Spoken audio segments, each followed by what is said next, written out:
How to convert customary land to statutory title in Nigeria. Secure your property legally. Hello and welcome to Chaman Property Lawyer, your number one source for trusted legal advice on land, property, and real estate matters in Nigeria. I remember humble self, Charles Omo-Onile, Esquire, and today I'm going to take you through one of the most important topics for landowners, property investors, and developers in Nigeria: how to convert customary land to statutory title.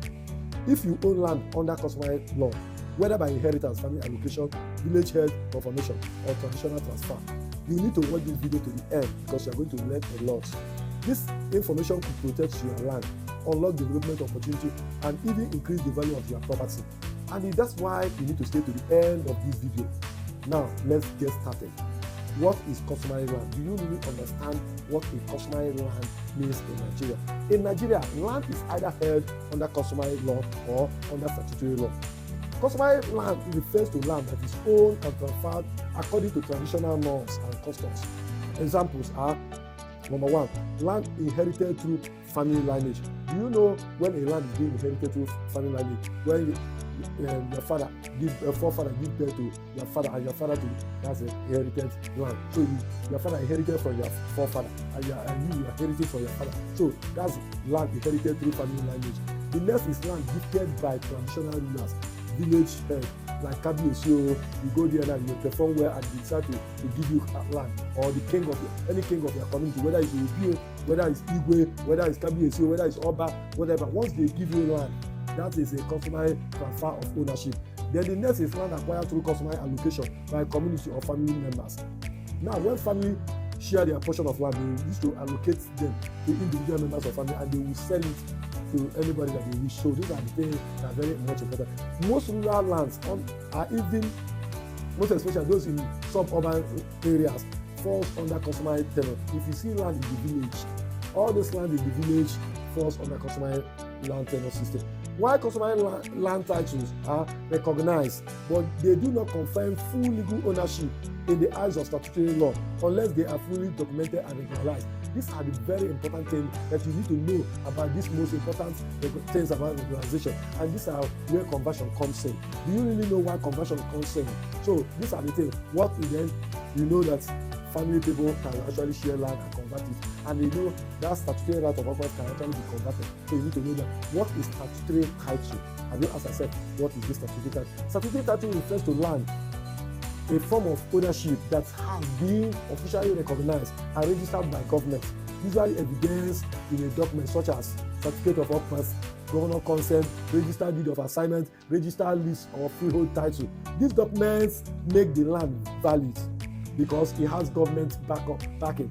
So this government-backed protection, legal enforceability, commercial transactions like legal mortgage, sale of land, and investment properties. These are the things that actually make this property statutory rights legally binding and make it well recognized in Nigeria. Without statutory title, you cannot get government approval for building plans, register a mortgage, or claim compensation in case of compulsory acquisition. It cannot, except if that land is registered. If that land is not registered, forget it, you cannot claim ownership. You cannot claim any compensation. So those are the things. Legal basis for conversion. What are the legal basis? Have you asked yourself about the legal basis for conversion? The process of converting customary land to statutory title is supported by, number one, Land Use Act of 1978, which vests all land in each state in the government of the state.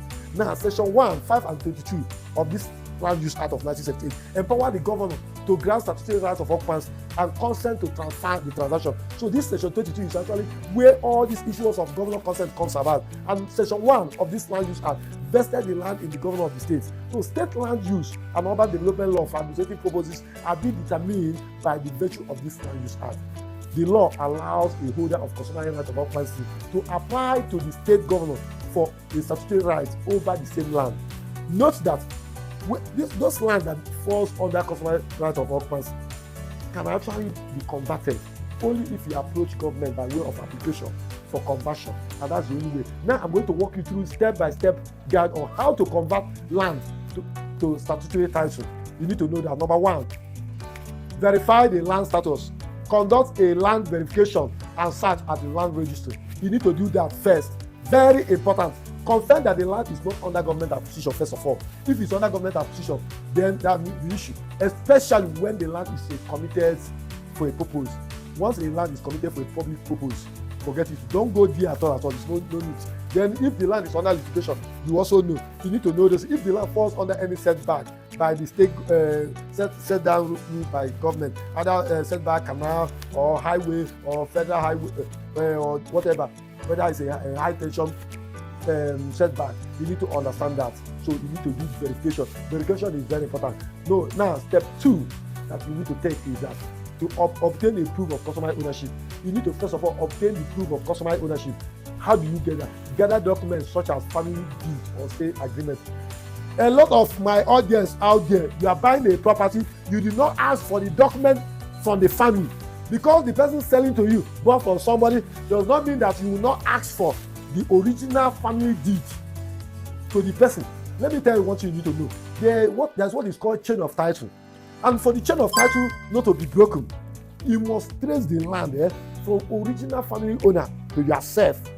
If you don't have document evidencing transfer of ownership from Mr. ABCD to whomever to yourself, forget it. You will get problem at any point in time. Except maybe problem makers have not visited you. Please take note of that. It's very important. That's why you need to do the right thing. Now, allocation note from community head is also very important.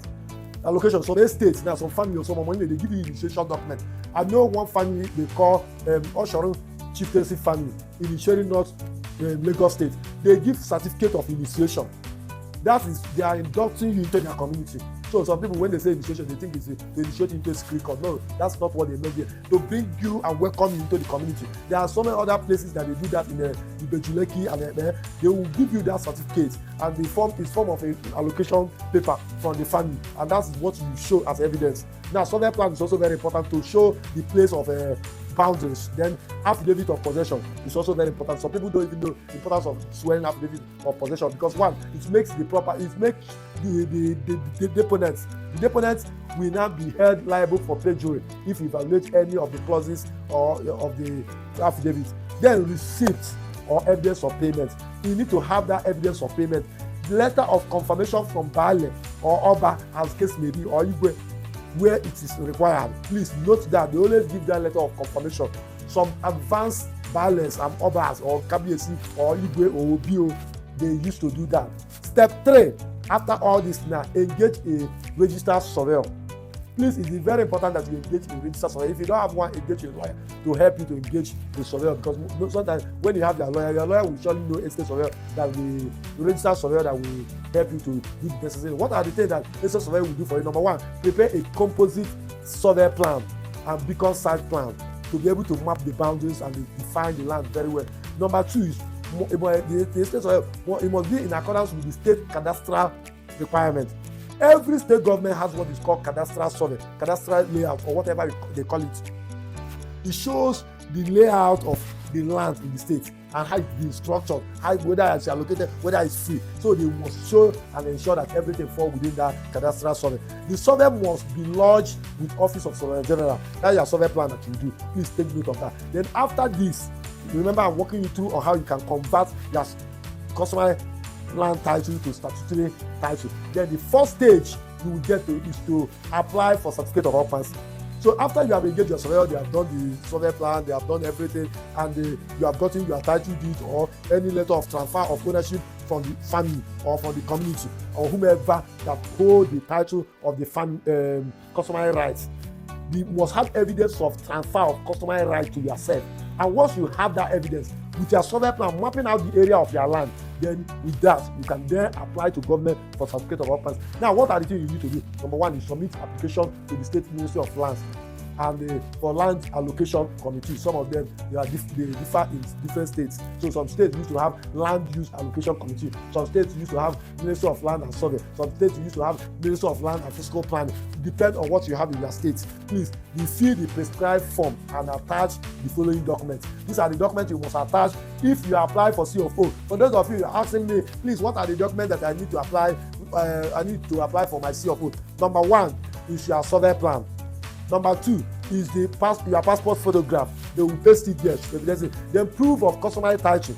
The proof of customary title is that your deed or land sale agreement you have it Omo-Onile, or if you don't have it, you will bring it from whomever that bought from Omo-Onile to whomever that sold to you. It must be in line. For those of you, somebody want to sell land to my client, you say that he does not have the survey plan of the property that you bought from the Omo-Onile. They only gave him the one that the person. No, there's already a claim. So what made you to see that the person did not jump into the transaction and claim the land? The document must trace. Once it's missing, you will go back to the Omo-Onile, the family owners, and they will do that. So take note of that. That proof of customary right is very important. Application letter is very important. Means of identification, and your tax clearance certificate. For those of you that have been avoiding tax, don't go for CFO. But when you get there, government will suck you, collect all their money, because their money that they believe that their money is with you, and you refuse to pay that. So please, I want to encourage you, if you are watching me for the first time in my YouTube channel, I want to encourage you to subscribe to my YouTube channel and click on notification bell to get notification anytime I drop a video. And don't forget to share this video to any landowner, property investors, property developers, or anybody interested in buying property, whether now or in future. It's very important. Now I want to walk you on the step 5, the inspection and assessment. When you apply for C of O, government officials will visit your sites for physical inspection, boundary verification, land use confirmation. It's very important that you know all these things. Very, very important. So when they come to your land, if they meet you and you apply for land, then you do not factor it's going to be an issue. They will start querying you. So please take note of that. Step 6, payment of statutory fee. Once after the inspection, the next thing is to pay for statutory fees. The fees vary by state. So, and what are the things? Processing fee, they will charge you. Charting fee, consent fee, ground rent, stamp duty fee. All these things are things that you will pay. Then step 7, issuance of certificate of occupancy, C of O. Once approved, the C of O is issued in applicant's name. Please take note of that. So whether you are applying on behalf of somebody as an agent, it must be issued on the applicant's name, the name on that same deed, the names of all the forms you fill. This officially converts land from customary title to statutory title. So take note of that. Now, anytime you see a land that does not have any registered title, that land is said to have customary right title. That's what it has. Customary right of ownership, customary title, customary land. That's what you need to know. So please take note of that. Whenever you're buying property and they say no C of O, no title at all. Take note that land is under customary. And for you to convert it, you must pass through the process of obtaining the right of occupancy from the government. And that's what they will evidence by a certificate called C of O that both of us know. For those of you who used to hear so many stories, some people say, even some people that are not lawyers, whenever I meet them for these details, I will pretend as if I don't know anything. Maybe they will start lecturing me, so especially some my two sabi developers, over sabi developers. Sometimes they will come and be telling you, you know, I guess you must know that. And I will wait for you after you finish. I will not rubbish you. I will tell you everything you said there, and I will start bringing out errors here, and I will start proving it to you. So most times they don't know that. That's why you cool down to learn. This video I'm making it special for property developers, property investors, those that are desirous of buying property, those that have purchased property but they don't have title document. If you know you are watching me here on this video and you have not perfected your title document, please go and perfect your title document. It's very important. It is very important. Don't say I did not tell you.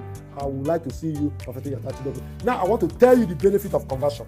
Do you really know the benefit for converting your land from customary right of ownership to statutory right of ownership? Customary to statutory. Statutory is what government recognizes rules. Customary is just what they are doing in the village or local government. All this one now, you cannot use it to get mortgage. You cannot use it to do anything much with government.